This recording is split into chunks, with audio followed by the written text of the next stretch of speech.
And speaking of President William Ruto's government, you may not fail to speak about the man Oscar Sudi, because Oscar Sudi has been a key player in the game of politics of William Ruto. As I always tell you, Ruto is a master of chess, and in his chess game, he has pawns, he has rooks, he has knights, and all those people. Pawns are the people whom you can dispose anytime whenever they don't align with your desired goals or needs in your party or your government. And one of the pawns in the game of William Ruto was one Cleophas Malala, who was ditched when he seemed not to align with the goals of President William Ruto. But now Oscar Sudi is either a knight or a rook in this government, because he is very close to the president. There is this time rumors around were that Oscar Sudi has missed 86 parliament sessions, and over late he has been listed as one of the most dormant MP in parliament. And guys, according to article 103 of the constitution, that states that an MP shall lose his or her seat upon missing 8 meetings without permission in writing from the speaker, makes me wonder, did Oscar Sudi have a written permission from the speaker when he missed the 86th parliament session? And something that is really funny is that this guy, Oscar Sudi, has been present during bills like the Rigathi Gachagua impeachment motion, and he was also present during the finance bill motion. But he has been absent and dormant during most of our parliamentary sessions.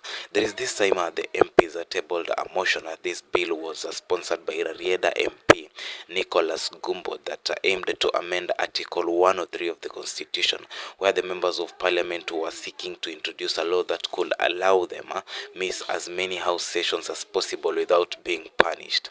And this makes me question, did this bill become a law? That's why Oscar Sudi had the liability to miss 86 parliament sessions. Now in today's video, we want to analyze who really is Oscar Sudi. We know him as a close ally to President William Ruto, but also from reports reaching me from people of Kapseret is that Oscar Sudi is an MP who is delivering his promises to his people. But now let's understand who is Oscar Sudi. Welcome to the Political Spotlight. My name is Movali Derek. Now, let's begin with Oscar Sudi's political background and persona. And he is the second-term MP for Kapseret constituency, representing the UDA party, closely aligned with President William Ruto.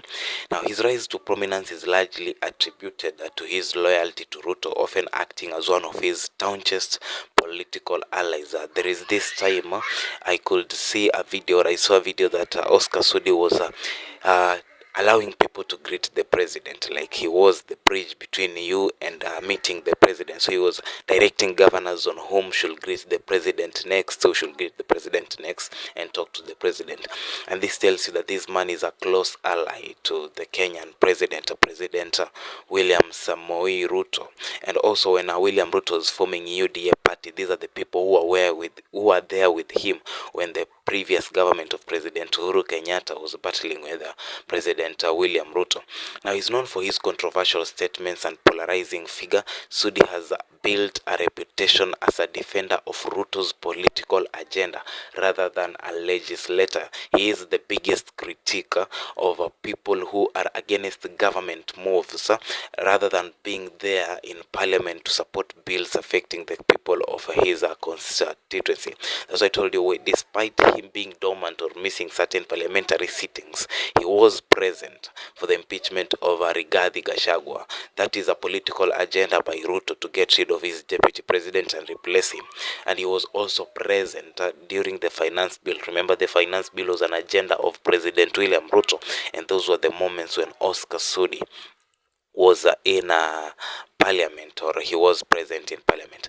His parliamentary performance of late has been really wanting. Remember, he was ranked as the most dormant MP in the National Assembly, and Sudi has been criticized for so many things in parliament, with the records showing his minimal attendance and almost non-existent contribution to debates or legislation.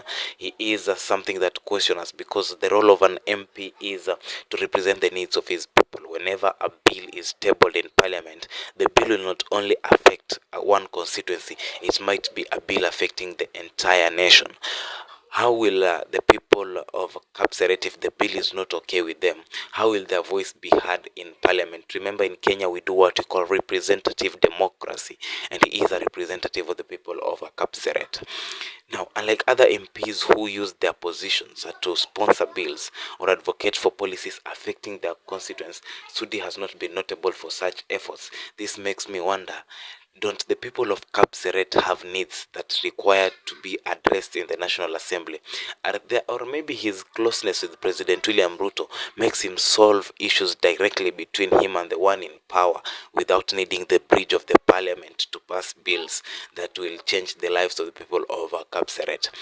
Now, and sometimes critics also argue that his closeness to power has shielded him from scrutiny, allowing him to neglect his parliamentary duties. I don't know how true is that, but also it can be true, because the moment you are close or you are a deep set, there are things that cannot even happen to you. People cannot touch you. Whatever people say is just a noise to your ears. Maybe it could be a reason or something that is shielding him from attending parliamentary sittings. But also his closeness as an ally of President William Ruto, does this make him as a political strategist or a proxy? And Sudi's alignment with Ruto could be seen as a as a strategic political asset for the president. Remember, Sudi is vocal when it comes to political matters that require a loyalist voice, particularly during election campaigns or when Ruto's administration faces criticism. And that's why I'm telling you, this guy is a key figure, is a key player in the game of politics of President William Ruto, especially when it comes to the chess game, because he is there to vocally protect and shield matters that require that loyalist voice. He is the voice of President William Ruto. When the church was against the donations of President William Ruto, he spoke and said, churches, stop being pretenders, that you don't want to take the contribution of the president. And you see, despite his dormancy in parliament, Sudi's informal influence may stem from his access to Ruto, enabling him to wield power behind the scenes. You know, there are people who can empower you directly by giving you a seat in parliament or giving you a seat in the cabinet. But there are people who empower you indirectly by giving you a voice behind the scenes that no one can battle against. And Oscar Sudi's voice in the Rift Valley can also place him in a position of becoming the next kingpin of the Rift Valley once President William Ruto is done with this political journey.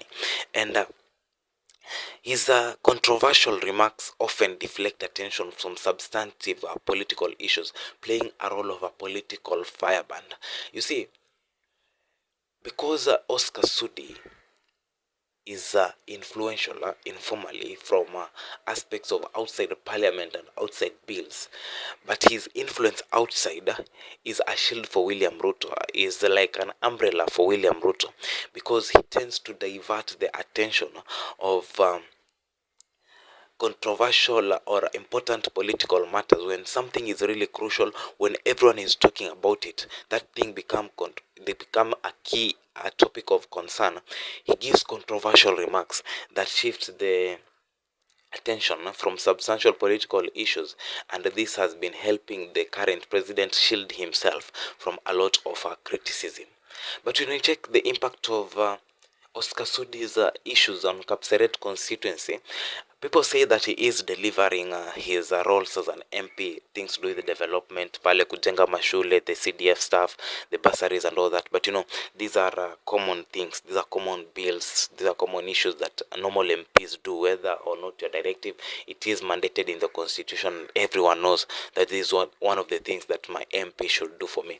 There is this club that he opened, at Timber XO, and there were concerns that Timber XO is next to a school, but nothing was done about that, because you see his closeness to the president, he is a deep state member, and there are issues that may not even affect him, even no matter how people speak.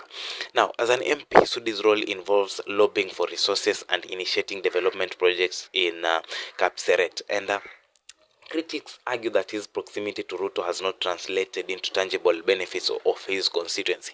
Maybe people from Kapseret can share with me in the comment section. Has this man been able to lobby resources to initiate development projects, apart from the projects or the duties aligned to him constitutionally under the CDF kitty from the national government? And also, the reports of absenteeism from parliament might also reflect a broader disengagement with grassroots concern in Kapseret. And Rumors are that residents are expressing frustration over the lack of meaningful development and representation from their MP. And that can be true because he is not representing them well in the National Assembly when it comes to matters affecting the people of Kapseret constituency. But also, as I've said, members from Kapseret, you can share with me in the comment section whether this guy is doing his work very well, because the rumors that I have is that he is delivering his work to the constituency as expected. Now, while some view him as a defender of the Kalenjin community interest, others see him as prioritizing loyalty to Ruto over Kapseret's welfare. And I'm telling you, his closeness to President William Ruto can situate this man to a position of becoming the next kingpin for the Rift Valley region when it comes to either 2027, 2032.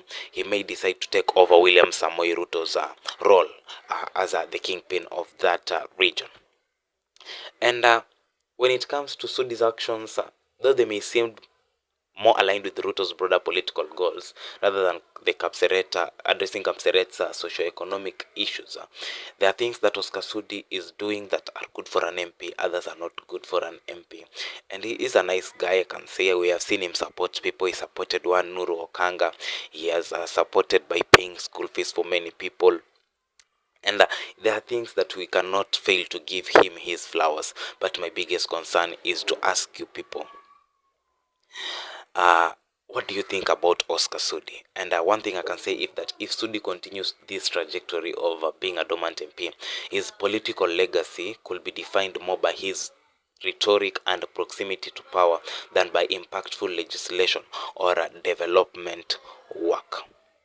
Now, this may raise me a lot of questions about the balance between political allegiance and duty to constituents. While his closeness to President William Ruto might amplify his national political profile, it risks alienating Kapseret residents if it comes at the expense of representation and development. And up to that point, that marks the end of my views concerning Oscar Sudi. Maybe what do you say concerning Oscar Sudi, the mysterious man whom is really hard to understand? Let me know in the comment section. Ladies and gentlemen, have a nice time.